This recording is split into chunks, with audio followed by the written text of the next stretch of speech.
It is 4 o'clock, and this is the Great War Discussion Group. The discussion group for this month is Mike Burke, who will be talking about the mysteries of the timeline at the World War I Museum and Memorial. So Mike really needs no introduction. He's given these before. You all know him from his work at the museum. So Mike Burke, go ahead. All right. Thank you, Charlie, and good afternoon, ladies and gentlemen. Today, as Charlie said, I'll be talking not so much about mysteries of the timeline, but trying to describe some of the interesting events. I was inspired to tackle this subject based on a question a volunteer asked me one morning while we were obviously in the East Gallery. And after attempting to answer the question, I realized, one, I wasn't trying to give him a complete answer. And two is that it had been a very, very long time since I really looked at any of the events that we have on the timeline. And so that got me thinking about, doing this presentation and again, taking a look at coming up with some events. So I've selected 11 events, and these are they. And I'll be talking about these in a little bit greater detail. And then the overall purpose of my presentation, one is to inform, and two is kind of encourage everyone to get back and take a look at the timeline. There's a tremendous number of events on both of them. And again, I will only be talking about what's going on in the East Gallery. So first up, and so as you can see, this is what the events looks like on the timeline. 300,000 French dead, Battle of the Frontiers. And that was actually the question asked of me, was how could 300,000 French die in 11 days?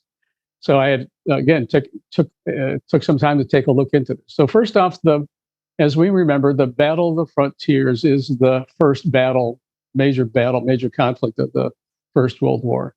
And it actually consists of 5 separate battles, which I'll go through very quickly. First one is the Battle of Mulhouse. And so we're familiar with the German von Schlieffen Plan and the French Plan 17. Germany's plan, sweep through the lowlands and take Paris, similar to what they did in 1870. And the French Plan 17, which was to attack and reseize the lost territories of Alsace and Lorraine. And so the Battle of Mulhouse is the opening battle. And this is the French attack into Alsace. 3-day battle, 7 to 10 August. And for reasons which I'll discuss a little bit later on, the French lose this particular battle. Next one up is the Battle of Lorraine, 14 to 25 August. Again, the French commander Joffre wanted to go ahead and execute Plan 17. So Lorraine is just a continuation of Mulhouse and an attempt to go ahead and capture territory in Alsace. Battle of Ardennes is 21 to 23 August. And essentially, this is a meeting engagement. The German forces were moving to try to flank and envelop the French forces, and while the French forces were attempting to do the same. So it's a meeting engagement in the Ardennes, and it turns out to be a devastating loss for the French. Followed up by the Battle of Charleroi, which was another German victory. Actually, it was very close to being the defeat of the French army. But fortunately, the French army was able to go ahead and withdraw its forces and avoid being completely defeated on the battlefield. And then the last one is the Battle of Mons. Essentially, the Germans were attempting to flank the British and try to push them back at the same time that we're pushing back on the French. And essentially, it's considered to be a victory for the Germans, essentially. So those were the 5 battles, and that's the Battle of the Frontiers. So let's go take a look at the number of 300,000 French dead. So I've tried to do a lot of research. I know that 1 or 2 other volunteers have talked to me about this too, and I'm pretty sure that 300,000 French did not die in that 11-day period of 14 to 25 August. The best of the information that I've been able to find is that the French suffered about between 260 and 300,000 casualties throughout the month of August. All right. And so, again, I'm not really sure that this is exactly the actual number. But again, I may be wrong. It's been known to happen before, right? I do want to talk about another thing is that before I move on is that oftentimes we talk about how the 1st of July of 1916 is the worst day for the British Army, right? They lost 60,000 casualties. Well, the 22nd of August of 1914 was the comparable worst day for the French Army. In the space of 24 hours, they lost 27,000 dead in 24 hours. Now, how does an army lose 27,000 dead in 24 hours? Well, if you remember, the French had 5 armies on that front facing Germany. Those 5 armies conducted 15 assaults. None of those assaults, or none of those attacks were coordinated. So imagine you've got all of these soldiers attacking in all these different directions and to no avail, resulting in 22,000 or 27,000 dead. Of note, General Joffre's only son, Germain, and his son-in-law are 2 of the infantrymen who also die on that day.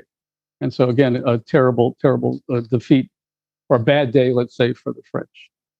So how did they lose all of those? How do I think they lost all those soldiers? Well, a couple of things, 3 that I'll actually talk about.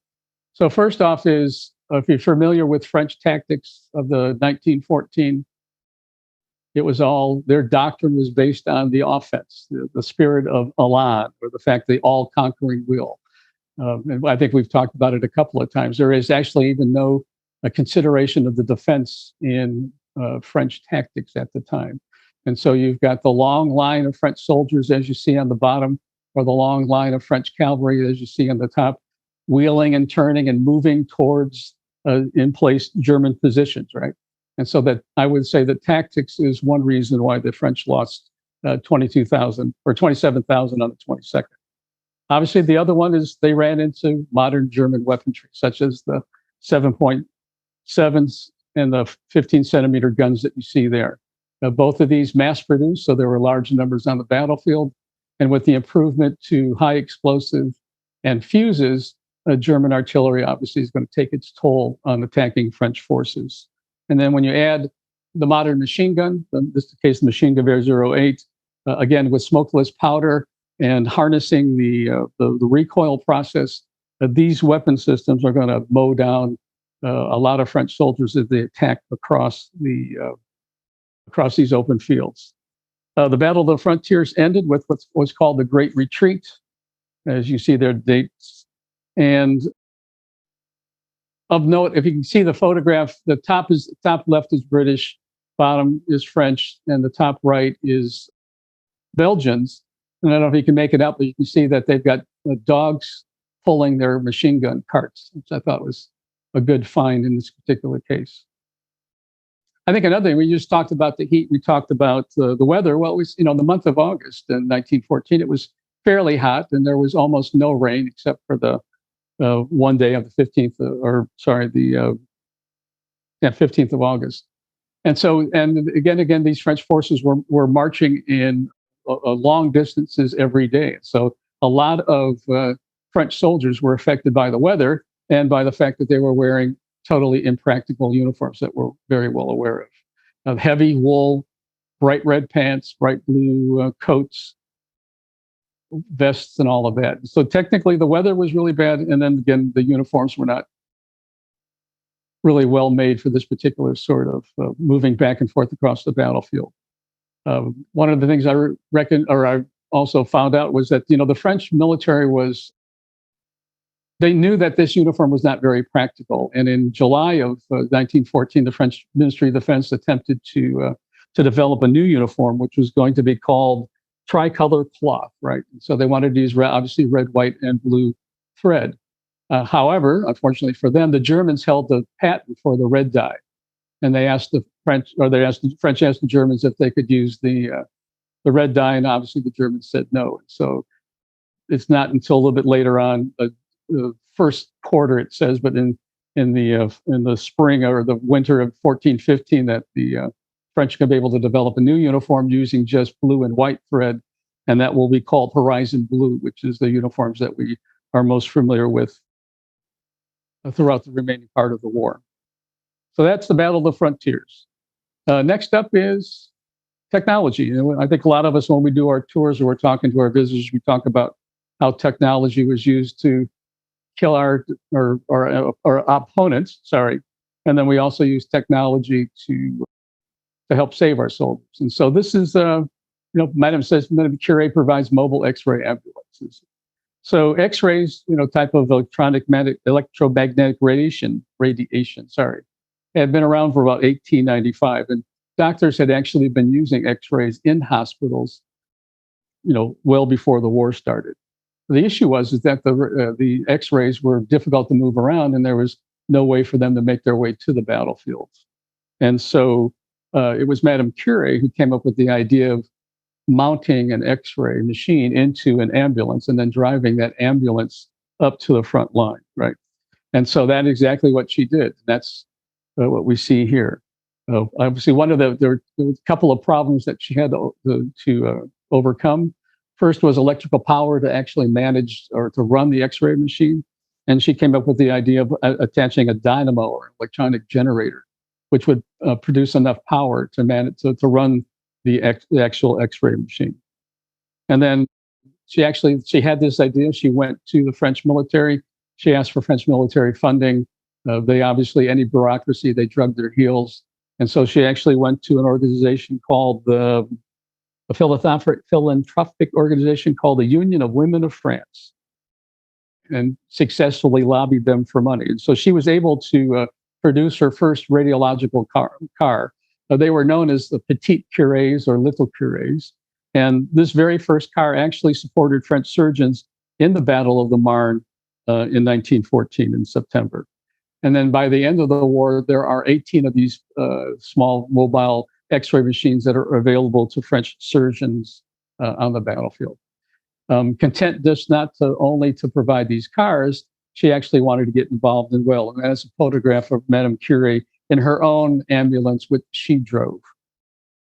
It required her for her to learn how to drive, how to change flat tires, and even take care of auto mechanics such as changing oil and cleaning the carburetors. And so she became an accomplished ambulance driver as well. Cars were useless, however, without trained individuals to help the doctors. And so she recruited the first 20 women to attend her first training course. And that is a photograph of her and her daughter, Irene, who is also a Nobel. She and her husband will win the 1935 Nobel Prize for Chemistry and radiology as well. And so she went ahead and got her family involved in the war as well.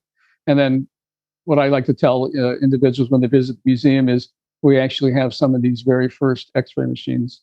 Now, I don't know whether they're French X-ray machines or just X-ray machines, but we do have that technology, or we do have the photographic evidence of these X-rays being used in the First World War. All right, next up, our own museum, right? And so, as it says here, October 30th, 1914, Union Station opens up. Essentially, the previous train station had been located in the West Bottoms, and in 1903, the second Great Flood goes through the West Bottoms, and it actually almost destroys the railroad station. And so, in 1906, 12 railroad companies got together and decided that it would probably behoove them if they could build a railroad station that didn't flood every time the Great Flood came through. And so they founded what was called the Kansas City Terminal Railroad Company, and they decided to go ahead, selected an architect named Jarvis Hunt, and in August of 1910, they began construction of what we now know as Union Station. It's designed in the Beaux Arts architectural style, which was popular in Europe and America between the 1880s and the early 1900s. On 30 October of 1940, the Union Station opens. The actual first train arrives just after midnight on the morning of the 1st, and is a Missouri, Kansas, Texas flyer, which arrived at Union Station.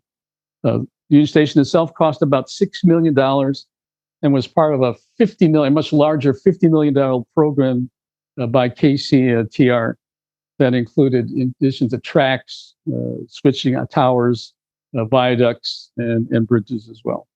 So with regards to our memorial, we're all aware of the history, the fact that the people, as soon as the war ended, the people of Kansas City started talking about doing something to commemorate the sacrifice of those who fought and died in the war. They've selected lumber businessman Robert Long to be the chairman of 100. They expanded the committee to 150. The slogan for the memorial drive was "Least the ages forget," which of course is the title of the book that we have here. They held the town hall meetings, and then in October of 1919, after a very large parade down Main Street, they started the fund drive, which, as we know, raised $2.5 million in about 10 days. A smaller committee was then selected to go ahead and raise money and to select the location for the museum. It was called the Liberty Memorial Association. And they looked at a couple of spots in town, of one of which obviously was Swope Park, but the other one was here, this east portion of Penn Valley, or Union Station Park is what it was called, the eastern part of Penn Valley Park. And the high hill here that you see here before the construction was designed, was selected because of the overview that it gave and the view that you got of the memorial when you came out of Union Station. And so, as we all know, on November the 1st, 1920, we had the dedication ceremony where they had the 5 leaders and they had all the speeches and all of that. Construction, as we know, doesn't begin for 2 more years. And essentially that was because the architect, Martin Van Buren McGonigal, his plan was so massive that they quite frankly just didn't really raise enough money for it. So he was asked to scale back his design. And as we know, he did cut it back, and we have the memorial that we have today. And it's also known that on the November 11th, 1926, the museum actually opens up. It's over 150,000 people attended, and it was probably the largest crowd that they say that any U.S. president ever actually spoke to at the time. So, and again, that's a little bit about the history, again, of the museum and the Union Station and kind of why we're at where it's at. So next up are Zeppelins. As it says here, 31 May 1915, the first Zeppelin raids on London. First off, Zeppelins is a semi-rigid airship that was named after the German Count Zeppelin, who created it in the late 19th century. During World War I, Zeppelins were essentially used by the Army for bombing, and they were used by the Navy for scouting. And as soon as the war began, the German military talked about using these Zeppelins to drop bombs in England, on London specifically. And this kind of fed the propaganda produced by Germans for the German population. And although there will be a series of Zeppelin bombing raids on London and England and Belgium and France, they're not going to be all that successful given the rudimentary bombing scope sites and bombs themselves. And so they will, however, provide a little bit of a terror, kind of like a quasi-terror weapon, and it's going to cause the British government to kind of use the idea of the Germans bombing London at night to increase recruitment and recruit volunteers coming into the service. The first air raid on England took place on the evening of 1920, January 1915. 2 Zeppelins, L3 and L4, attended to attack targets near London. However, the prevailing winds diverted them, and so they ended up bombing Norfolk, which is kind of northeast of London. The actual first successful attack, as it says here, is 31 May of 1915. And this was an artist's conception of what the attack looked like, which was produced for the newspapers. And so it was conducted by LZ, as it says, LZ-38, which was commanded by Hauptmann Erich Linnitz. His photograph, and that's an actual photograph of LZ-38. In total, they dropped about 120 bombs on the city and surrounding neighborhoods. 7 people were killed and 35 were injured. 41 fires were started, burning out 7 buildings, and the total damage was estimated at about 18,596 pounds at the time. And this is an artist's conception of what the attack looked like, the command module and control car of the arm of LZ-38 during the attack. LZ-38 itself was destroyed a week later at its hangar in Brussels. Lentz, on the other hand, was not there at the time, fortunately for him, right? And so he was able to go ahead and commanded another Zeppelin that was fought along the Eastern Front. And then he came back to command LZ-97, which he then again raided London in 26 April 1916. He survived the war and wrote a book entitled "I Was London's First Zeppelin Raider." Germany continued to use Zeppelins as well as fixed-wing aircraft to attack England, France, and Belgium, but as we know, these bombing raids weren't nearly as effective. This was, however, the beginning of what we now can call considered to be strategic bombing, which obviously comes to a fore during the Second World War. And then of possible interest, there were as many as 19 gas bags in each of these Zeppelins. And these gas bags were made of a material called gold beater's skin. So as you may be saying to yourself, what's gold beater's skin? Well, gold beater's skin is the prepared outside membrane of the large intestine of cattle. And it was used for separating gold, or when you were pounding out gold and pounding it to make it very thin, but it was also made to form these large gas bags. It took about 25,000 cows or cattle to make one gas bag. So this kind of presented the German government with a conundrum. Do we produce gas bags for Zeppelins, or do we have our worst? And so I believe they ended up going with their Zeppelins and giving up on their worst for the war. Up next, British nurse named Edith Caval, who was executed in 12 October of 1915. She essentially she lived in Belgium. She was a nurse. She was there for many years ahead of time. She was charged with aiding in the escape of Belgian soldiers and English soldiers, as well as young men who were eligible for military service. And she and many other people who were essentially provided them identification and helped them escape into Netherlands, which was neutral at the time. She was actually a very outspoken critic of the war. She spoke out against what the Germans were doing, and she was court-martialed and eventually sentenced and executed. She had a very long history of service in Belgium. In 1907, she was recruited to be a matron of a newly established nursing school in Brussels. In 1910, she had felt that the profession of nursing had gained such foothold that it warranted a publication. So she launched the nursing magazine called the Infirmerie. Within a year, she was training nurses at 3 hospitals, 24 schools, and 13 kindergartens in Belgium.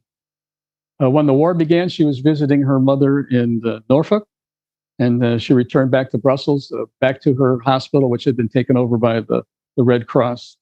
And then by November 14th, with the Germans occupying Belgium, is when she began sheltering British and Belgium soldiers.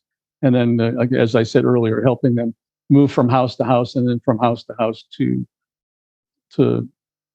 Netherlands, where they were go ahead and repatriated back to England, to England, I guess. Yep, sorry. She was arrested on 3 August of 1915 and charged with harboring Allied soldiers. She was held in a prison for 10 weeks. The last 2 weeks, it was in solitary confinement. And essentially, she was found guilty of conveying 60 British and 15 French soldiers, as well as about 100 Belgian and French citizens across the frontier into the Netherlands. At her court-martial, she was prosecuted, well, as I said, she was prosecuted for aiding Allied soldiers, and she freely admitted to the fact that she was involved in helping these people get out of the war zone. She was, and I think her free admission essentially led to the verdict of guilty by the court-martial. There was a lot of when the result of the court-martial was announced, there was an upcry from everyone. How could you possibly murder or execute a female? How could you, who's a nurse, who was merely helping soldiers and civilians get out of the war area. However, because she was neutral, not a neutral, but because she was in German hands, the British government could not do anything about it. And essentially, again, she was found guilty. And at 7 o'clock on the morning of 12 October, she, along with 4 other Belgian citizens, were executed. In the months and the years that followed, she became a cause celebrity. Her iconic photograph here was used to go ahead and to highlight the atrocities done by the Germans, as well as to help raise or to help have individuals join the military. For these three, the one on the left is a advertisement for an American film from 1918 film in which we highlighted the sacrifice of Edith Caval. Down at the bottom, you'll see she was immortalized in a stamp, the stamp there. And then this diagram on the right was published for a newspaper, which was gone ahead and used to highlight the atrocity of her execution. In addition, in November of 1916, the Canadian government named a mountain peak after her in Jasper National Park, which is in the western part of Canada, in the Alberta province. And then what you see there is the mountain itself, as well as, and it is the tallest mountain in Alberta. And that's Angel Glacier there that you see to the left. So again, results of the murder of Edith Caval, British nurse in Belgium. All right, next up, talk a little bit about Henry Ford. I mean, everyone knows, I think everyone knows who Henry Ford is. I think everybody knows that he was a pacifist. I kind of like what I heard in Norway, that Russia might well begin a huge market for tractors. The fact that he was opposed to the war really didn't stop him from making a profit by selling his trucks to everybody who would buy that, right? Well, again, he was a pacifist, and he believed that the war was not right, and it was only being conducted by people who stood to make money. Kind of ironic in its own way. And so he decided that what he wanted to do was to gather a bunch of people together, and he thought if he could talk it out on an international stage, maybe they would be able, the folks who were not for fighting the war, would be able to go ahead and influence those who were fighting. And so he commissioned a ship. It was called the Oscar II, and it became known as the Peace Ship. And he gathered together a whole lot of folks. And on December 4th of 1915, the Oscar II set sail to Europe from Hoboken, New Jersey. Not a lot of folks, a lot of folks in the United States thought it might be successful. A lot of folks in the United States thought it was a waste of time. He was pilloried by a lot of different press. But at the same time, again, as I said, at the same time, he was also supported by a lot of folks. The boat sets sails, it's heading towards Sweden. And as soon as it sets sail, it begins to have infighting within the group of individuals who have been selected for this peace mission. Essentially because they could not agree on what the outcome of the peace mission should be, or what was the outcome of the conferences that they wanted to hold.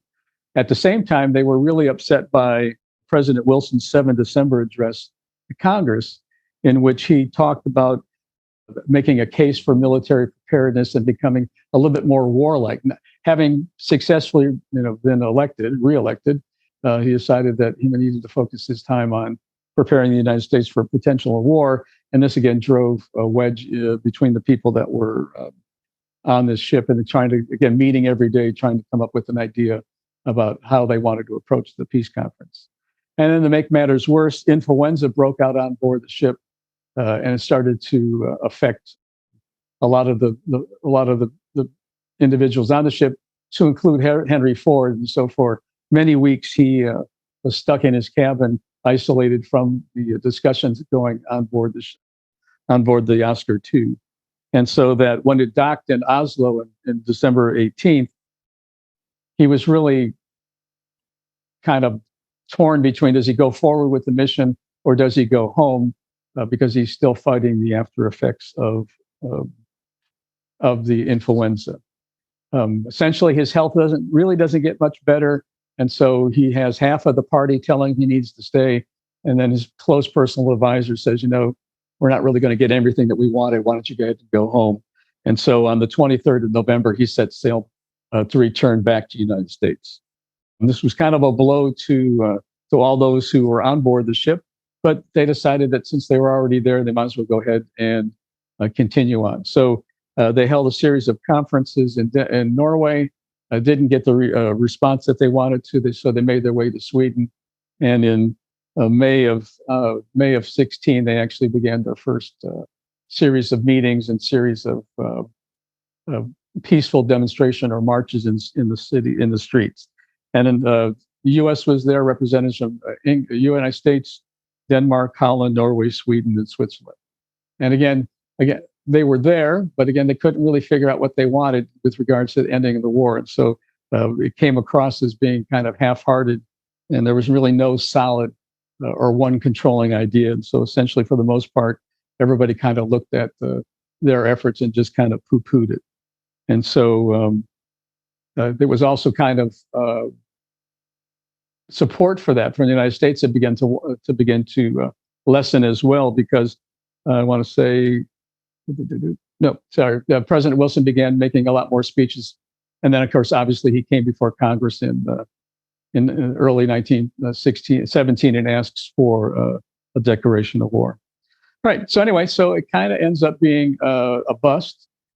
I don't know if you can see this very well, but the boat on the bottom here, it says Oscar II, but someone has lined through it. It says Barnum, obviously, I think after P.T. Barnum. He has a price list up here of all of his tractors, and there's a please take one.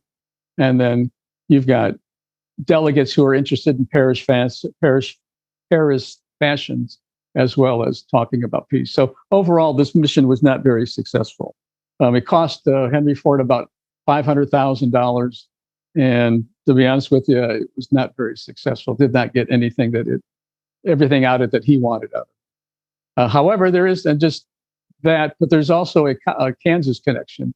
And so before he started his mission, Henry Ford wrote letters to 30 colleges across the United States to the chancellors.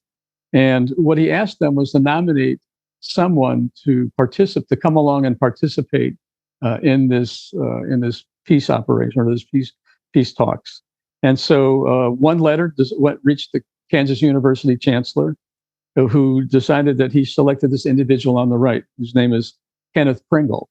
He was a senior majoring in history, and he was also president of the KU International Polity Club, or Politics Club. And the organization was dedicated to the fair and impartial study of international relations. Aboard the Oscar II, Pringle, as well as his other college cohorts, attended all of the meetings. They attended special meetings, and they actually helped develop a lot of the verbiage, which are talking points and verbiage, which were available to the delegates when they made it to Sweden as well. And so again, there's a Kansas connection to Henry Ford's peace mission in this is part of this time of the war. Sorry, 15 and 16, essentially. All right, up next, a little bit about aviation, right? And so at the beginning of the war, I think a lot of people are familiar with the fact that a lot of Americans wanted to do something. And so they went to Europe and they joined the British Army, they joined the French Army, they joined the French Foreign Legion. Some of them joined the French Aviation Service just prior to the end of 1915. And they were then joined by Americans who came directly over to join the French aviation. There was a big effort by Dr. Edward Gross and American flyer Norman Price to go ahead and get these American pilots into the French military. However, obviously with America being neutral, the French government was less inclined to want to go ahead and get Americans killed while they were flying for the French. But eventually, the French government acquiesced, and they formed the Escad American, and it was the first squadron was N-124, and it was formed on April 20th of 1916. And it was placed on frontline duty near Switzerland, so it supported French activities during the Battle of Verdun. And it was commanded by a Frenchman named Georges Denault, and had 7 Americans initially assigned: Norman Price, Victor Chapman, Kifflin Rockwell, James McConnell, William Thaw, Elliot Condwen, and Bert Hall. And then during the preceding 20 months, the unit served on the front. They had an additional 31 Americans who assigned as pilots, including such legendary figures as Raoul Lufberry and Charles Dolan. The Escadrille flew its first mission on 13 May 1916, and 5 days later, Norman Prince, was shot down, was the first American to shoot down a German aircraft. And then he was about just north of Verdun.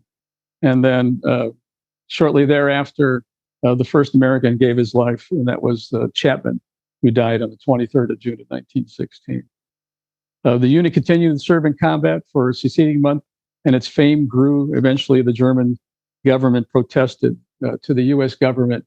And how could this squadron be called Escad American if the United States is not out of the war? And so the decision was made, as we all know, to call it Lafayette, name it after Lafayette and his assistance to the United States during the Revolutionary War.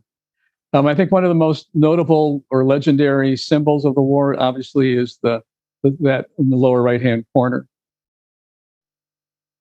The initial design for this was a Seminole Indian chief that came off of an ammunition box.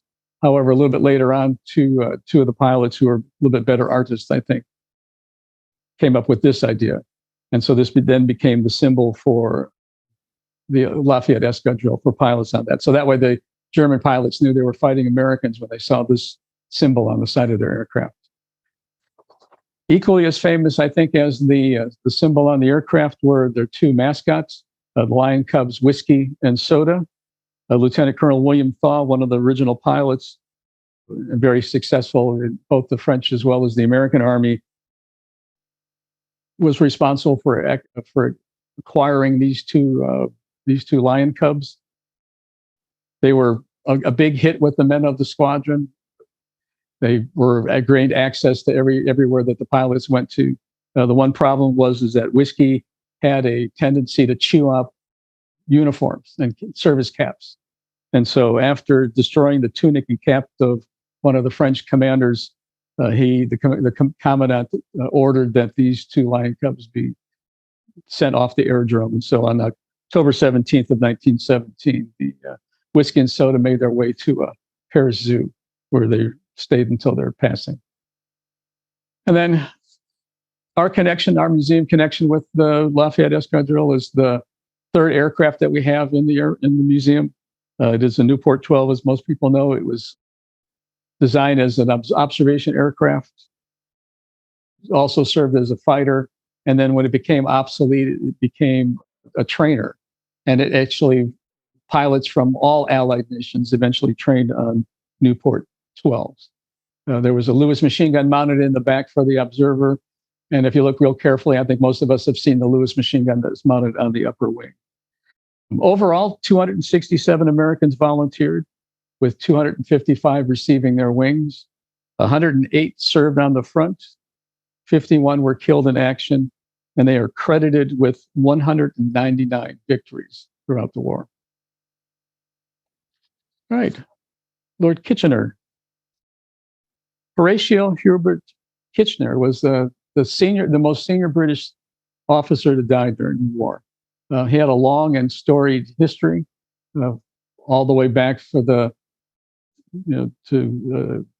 Sudan, and then down into South Africa with the Second Boer War.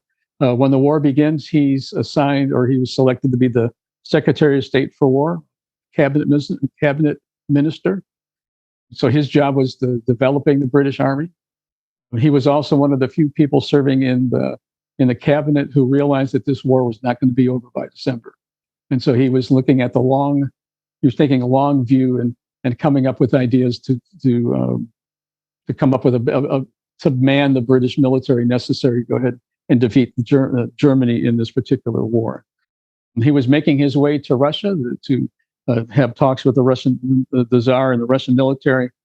when his ship, the HMS Hampshire, was struck a German mine and sank with 737 people who died. And essentially, it was just off the English coast, off the Scottish coast, where the ship was sunk. Slight diversion. I think most of us are fully aware of the fact that there were essentially 4 British armies that served during the First World War. The first army was the British Expeditionary Forces, which were comprised of 247 regular army and 21,000 reserve soldiers. They were, as we remember, called the Old Contemptibles by the Kaiser. The second army consisted of about 246 soldiers of the Territorial Army. And these were the 2 armies that were initially committed in France and Belgium in 1914. Kitchener, again, knowing that this war, feeling that this war is going to go on a lot longer, is going to go ahead and be responsible for developing what was called Kitchener's Army. And those were soldiers who were recruited from 1914 through 1915. And as we all know, it was these soldiers, it was soldiers that were volunteered for Kitchener's Army that were essentially destroyed in 1916 at the Battle of the Somme. And then eventually in January of 1916, the British Army institutes the draft compulsory military service. And so that'll be essentially the 4th Army. With regards to the Kitchener's Army, there was one of his ideas was allowing people from the same village or the same neighborhood to join, and those were called PALS Battalion. And while it was a good idea, I think, to go ahead and bring people together and to get neighbors to join and serve in the military together, when these units were decimated during the Battle of the Somme and further battles in 1916, it caused an undue hardship on the communities where these soldiers were living from, or where these soldiers came from. And so one of those, just to point out that the death of wounding and death of these soldiers, that was in 30 minutes on the first day of the Battle of the Somme. 584 out of 720 men from the 11th East Lancashire Battalion were either killed or wounded. All right. And so these PALS battalions really took a beating during 1916. But what I really wanted to talk about was this. I think all of us are very familiar with this poster. This was probably the most recognizable poster for me coming out of the First World War. But the artist was James Montgomery Flagg. But do you know where he got his idea for this particular flag, or this poster? Sorry, and it was Lord Kitchener's poster. So going down to the finger that you see there, as well as the highlighting the word "you." I want you. Your country needs you. The artist was Alfred Letty, was a professional illustrator, known for his drawings of popular magazines and newspapers. He was a member of a unit called the Artists' Rifle, a regiment of the British Army Reserve, established in 1859 for volunteer soldiers previously artists or musicians. Letty himself fought during the Second Boer War, and so I was a member of this unit during that. And so the sketch of Kitchener is really probably the most famous one for I would say for the British, and I'll defer to Bruce for his comments on that. But I think it's probably the most recognizable posters anyway. Flagg's poster was released in 1917, just at the same time that America was entering the war, and so it helped motivate Americans for joining the military service as well. And then this is really not related to the First World War, but I kind of got stuck in a rabbit hole. Where did Uncle Sam come from, right? And there's really no definitive history in the early portion of our background of our history, but essentially it kind of goes back to a guy named Uncle Sam, or Samuel Wilson, who was a Troy, New York meat packer going all the way back to the War of 1812.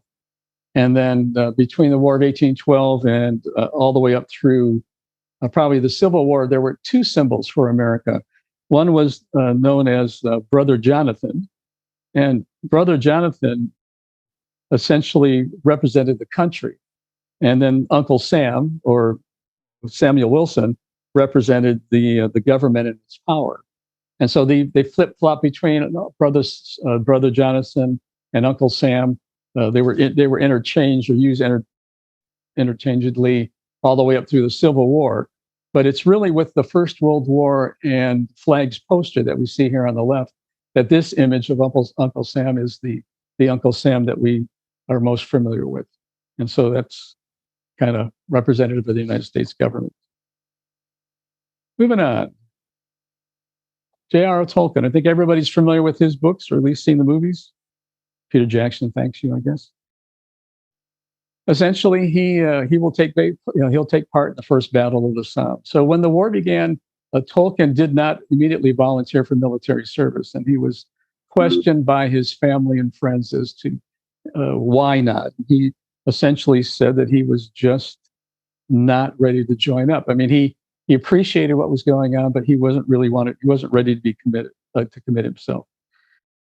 However, that changes, and in the 15th of July of 1915, he joins the Lancaster Fusiliers, and he's trained at the 13th Reserve Battalion.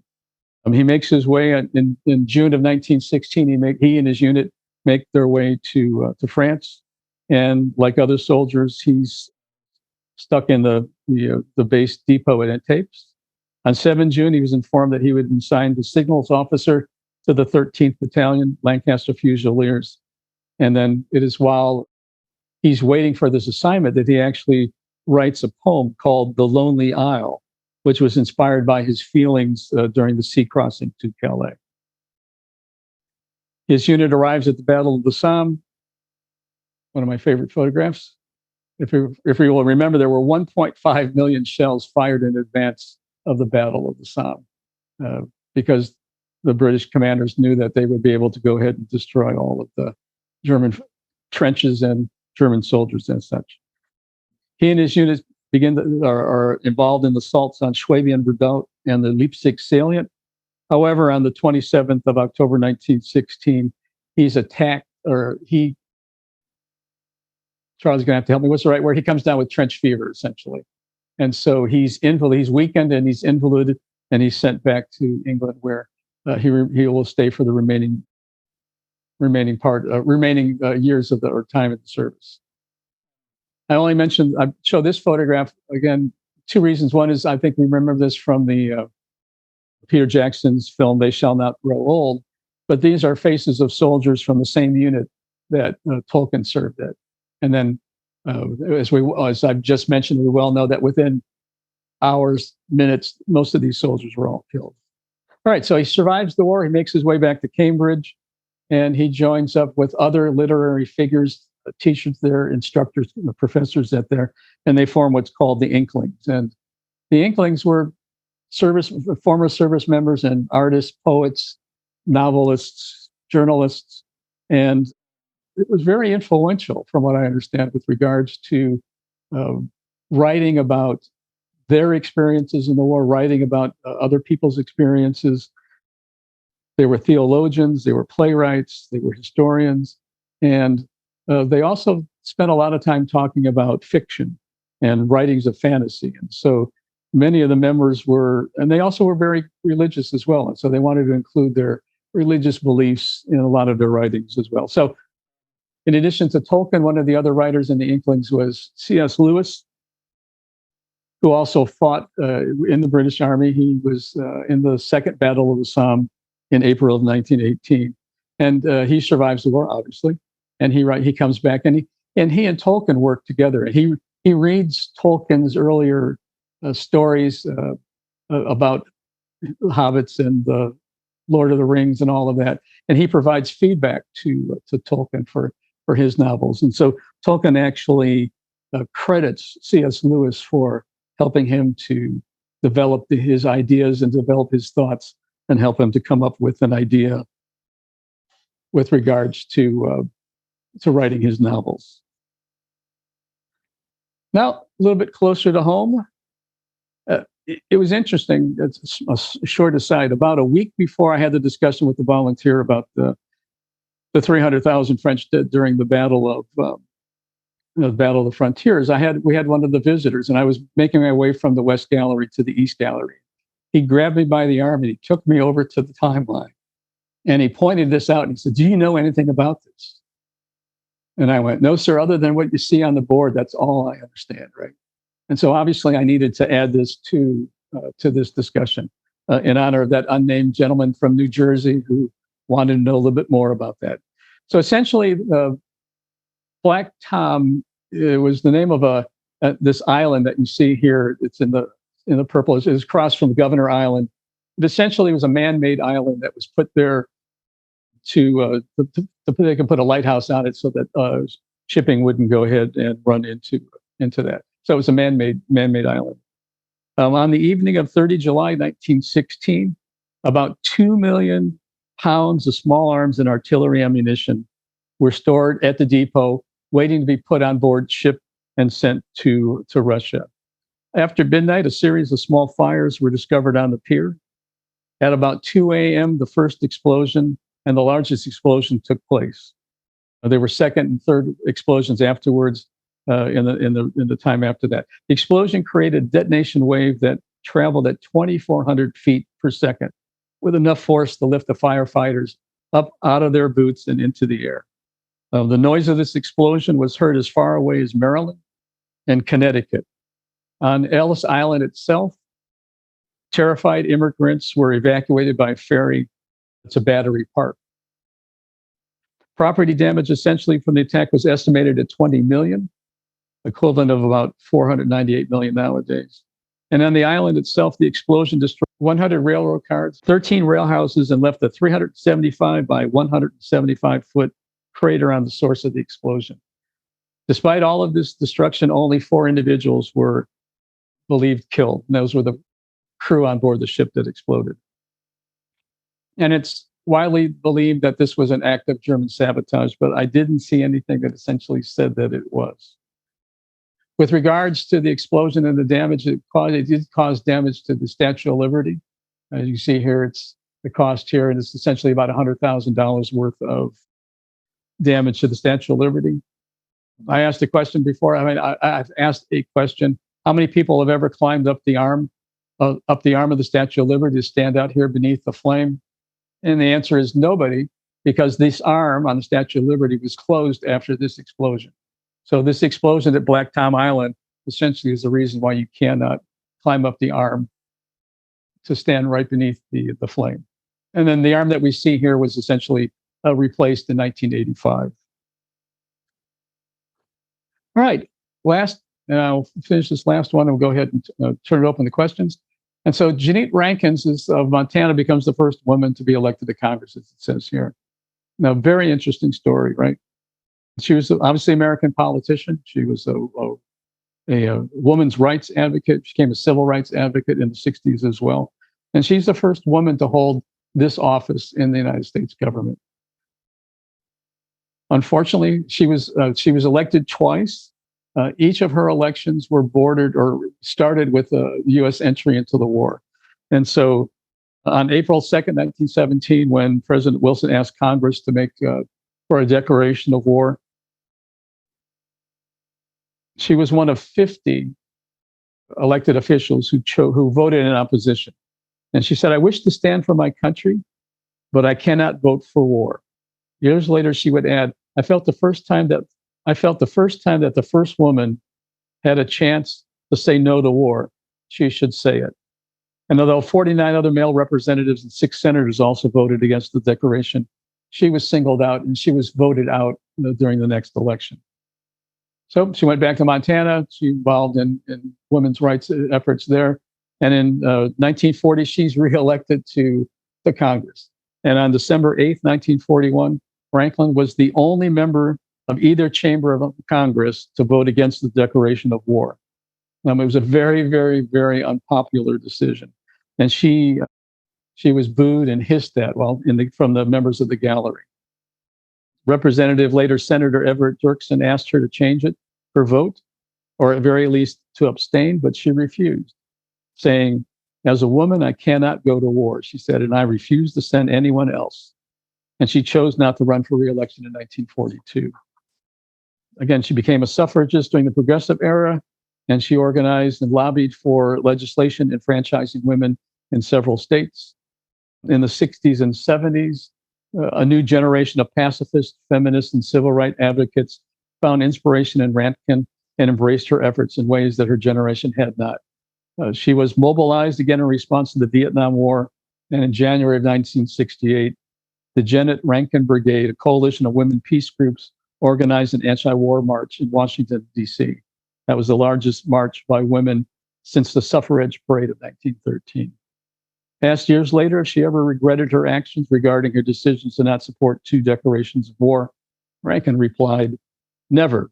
If you're against war, you're against war regardless of what happens. It's a wrong method of trying to settle the dispute." So let me summarize. I know it because I just counted it yesterday when I was at the museum. There are 201 separate and distinct items, events on the timeline. 178 in the upper and 31 in the lower boxes, just on the East timeline. And if you think about it, each one of these separate events has probably got hundreds or thousands or 20 books written on it. And so there's so much more depth and breadth that you can get by researching and taking a look at it. And so that's what I would encourage you to do, is that when you're patrolling the East or West Gallery, is to take a look at one of these events. If it strikes your fancy, just go ahead and do some research and then go ahead and give a presentation on it, right? These are my references. And I've got 2. And then with that, I'll ask if there are any questions or comments, and I will mute. Well, while everybody's deciding, thank you for that, Mike. That was really well done. Firstly, thank you very much for that. Thoroughly enjoyed it, learned a lot. And I'm jealous of your museum. Lots of different pieces. One of the first photos you put up regarding the retreat from Mons, you will have noticed British soldiers sitting beside a French or Belgian road. The vast majority of those members of the BEF who'd been at Mons and on the retreat for the next 2 weeks, they were reservists, equipped with new boots. And I'm sure that those of us who've tried breaking in new boots will know what a hell of a job that is. And marching for 2 weeks in August on pavé, on cobblestone. It's said that the British Army in retreat didn't so much march as squelch, as all of the blisters on their feet burst and they were just squelching along in those boots. You might like to know that a Zeppelin is just 1 generation away.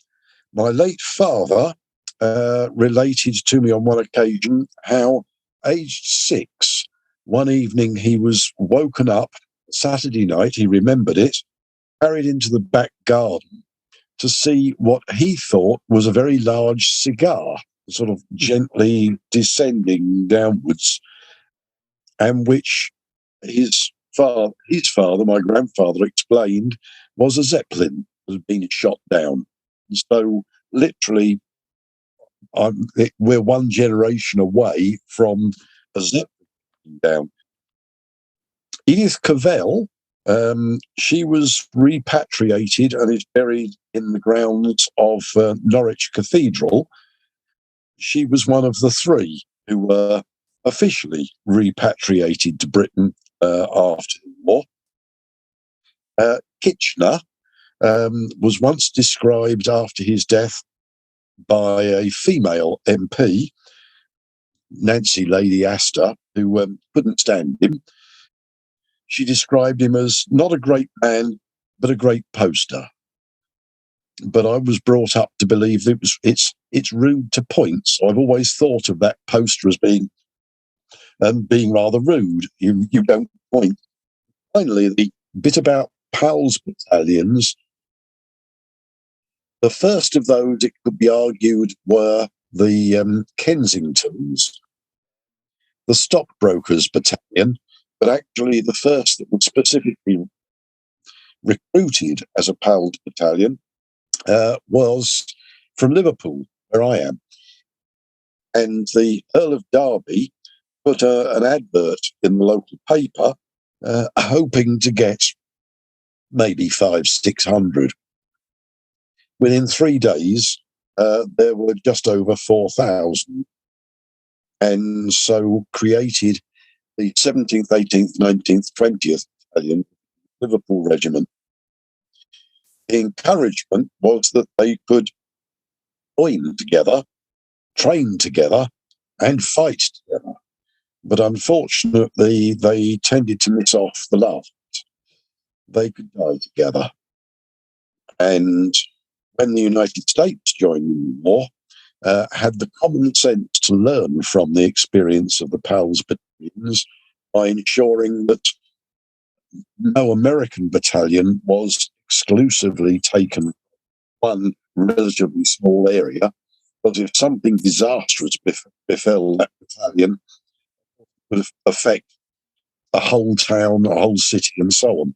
And so, nice idea, the PALS, but ultimately didn't work. Can I say, Mike, however, thoroughly enjoyed that. I've learned lots. Thank you. Very good. All right. Well, Mike, that was just great.